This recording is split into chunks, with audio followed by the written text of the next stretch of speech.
It's harvest season for kelp farmers in East China's Fujian province.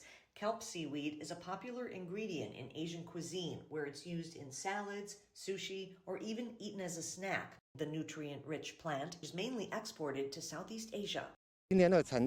This year's production is expected to be 20 to 30% higher than that of last year, and exports should also be about 20% higher than in the previous year.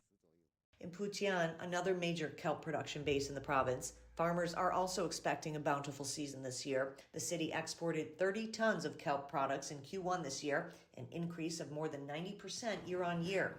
Customs data shows China exported almost 1,200 tons of seaweed in the first 11 months of last year, with the trade volume reaching $6.7 million.